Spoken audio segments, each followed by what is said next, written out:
కడప జిల్లా బ్రాహ్మణపల్లిలో అరటి తోటల పరిశీలన తర్వాత జగన్ మాట్లాడుతున్నారు. ఇప్పుడు లైవ్ చూద్దాం. ఒక రైతులైనా అంతే,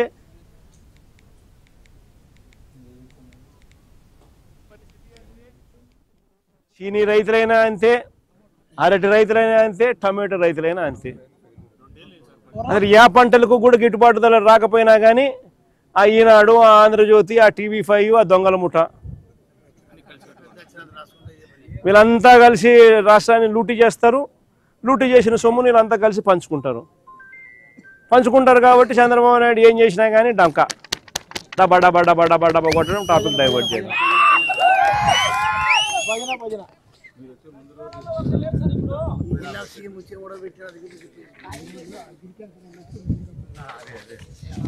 నిజంగా చంద్రబాబు నాయుడు గారు గట్టిగా చెప్తా ఉన్నాం, అయ్యా చంద్రబాబు నాయుడు గారు, నువ్వు గన పట్టించుకునే కార్యక్రమం చేయకపోతే త్వరలోనే రైతుల తరఫున మరో గొప్ప ఉద్యమం మళ్ళా జరుగుతుంది. ఇప్పటికే ఫీజు రీయింబర్స్మెంట్ అందక పిల్లలు కూడా అగసాట్లు పడతా ఉన్నారు.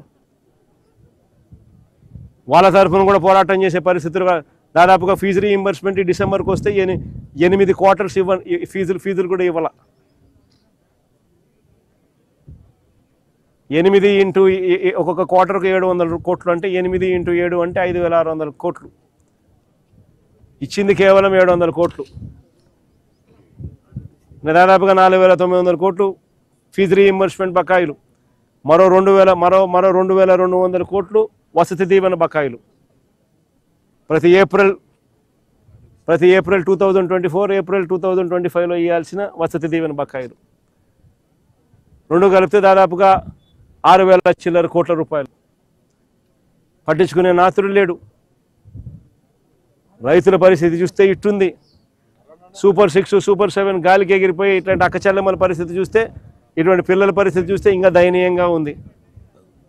ఏమన్నాడు? ఇట్లా 18 ఏళ్ళ నుండి నా అక్కచెల్లెమ్మ చూసి ఏమన్నాడు? నెలకు 1500 ఇస్తానన్నాడు కనుక, నెలకు 1500 ఇస్తానన్నాడు. సంవత్సరానికి 18,000 అన్నాడు. 2 ఏళ్ళు కలిపి 36,000, 2 ఏళ్ళు కలిపి 36,000 బాకీ. పేరు ఏం పేరు? శివశంకర్ రెడ్డి కనపడాడు అనుకో, ఏమన్నాడు? నెలకు 3,000 రూపాయలు ఇస్తానని నిరుద్యోగ వృత్తి అన్నాడు. నెలకు 3,000 రూపాయలు నిరుద్యోగం. 2 ఏళ్ళు అయిపోయింది.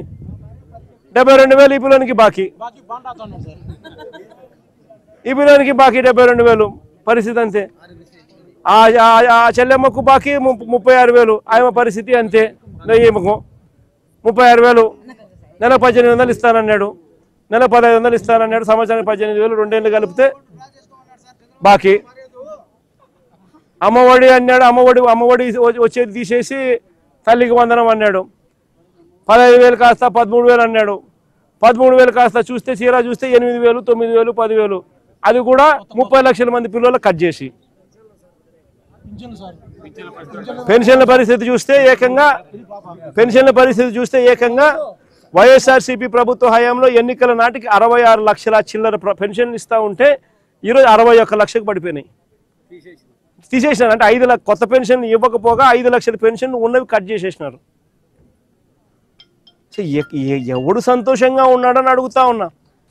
మరోవైపున చూస్తే గవర్నమెంట్ రంగంలో గవర్నమెంట్కి సంబంధించిన ఆస్తులు, మెడికల్ కాలేజీలు అమ్మాలని చూస్తాడు. శనికాయలకి బెల్లాలకు మెడికల్ కాలేజీలైనా అమ్మేస్తున్నాడు. గవర్నమెంట్ భూములైనా కానీ శనికాయలకు బెల్లాలకు ఇష్టం వచ్చినట్టు స్కాములు చేస్తూ అమ్మేస్తాడు. రాష్ట్రానికి సంబంధించిన ఏ ఆదాయం కూడా రాష్ట్ర ప్రభుత్వ ఖజానాకు రాకుండా చంద్రబాబు నాయుడు దోచేస్తూ ఉన్నాడు.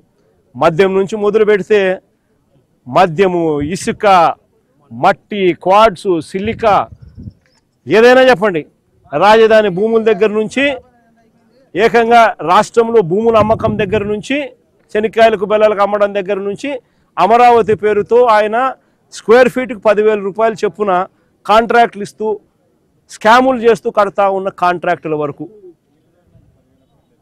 టోటల్గా రాష్ట్ర ప్రభుత్వాన్ని అన్ని రకాలుగా రాష్ట్ర ఖజానాను లూటీ చేస్తూ ఉన్నారు.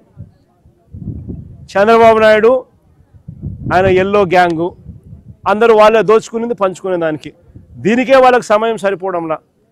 రైతుల పరిస్థితి పట్టించుకునే పరిస్థితి సమయం ఉందా చంద్రబాబు నాయుడు అని చంద్రబాబు నాయుడు గట్టిగా అడుగుతా ఉన్నా.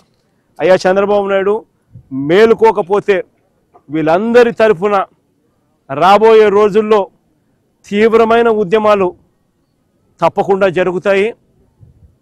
చంద్రబాబు నాయుడు గారిని గద్దె దింపే కాలం కూడా త్వరలోనే వస్తుంది. దేవుడు మొటికాయలు వేస్తాడు. ప్రజలు కూడా గట్టిగా చంద్రబాబు నాయుడు దింపే రోజులు త్వరలోనే ఉన్నాయని చంద్రబాబు నాయుడు గట్టిగా మందలిస్తూ చెప్తా ఉన్నా. 50% మందికి రావడం లేదు సార్. ఎవరు కంప్లీట్ చేయాలని అర్థం కావడం లేదు. ప్రతిసారి చంద్రబాబు అంటాడు, చంద్రబాబు అనే ఇనుపు ముక్కలు బతున్నాడా ఆ మాట ఎవరు అడిగింది. నువ్వే చెప్పు. మా దామోదర అడుగుతున్నాడు వ్యవసాయం చెప్పు ఏమన్నాడు. అయ్యా చంద్రబాబు నాయుడు వ్యవసాయం దండగా అంటున్నావు కదా, నువ్వేమన్నా ఇనుపు ముక్కలు తిని బతున్నావా చెప్పు. ఒక్కటే మాటే. రైతు పండికు అదే రైతు ఒక్కసారి కన్యారు చేసి పంట పెట్టుకోకుంటే మీరందరూ ఏం తినిపోతారు రాష్ట్ర దేశ ప్రజలు చెప్పండి. రాష్ట్ర ప్రభుత్వాలు కానీ కేంద్ర ప్రభుత్వాలు కానీ వ్యవసాయానికి మీరు దేశానికి రక్షణ ఎంత ఇంపార్టెన్స్ ఇస్తున్నారో రైతు కూడా అంతే ఇంపార్టెంట్ ఇవ్వాలని కోరుతాను మేము. పాలకా నుంచి పసిపిల్లల పాలకా నుంచి రైతు మీద ఆధారపడి బతకాల్సిందే. అట్లాంటి రైతులు ఎందుకు నిర్లక్ష్యం చేస్తున్నారు రాష్ట్ర ప్రభుత్వాలు కానీ కేంద్ర ప్రభుత్వాలు కానీ. 50% లబ్ధిదారులకు రావడం లేదు సార్. అది ఎవరు కంప్లైంట్ చేయాలో కూడా అర్థం కావడం లేదు.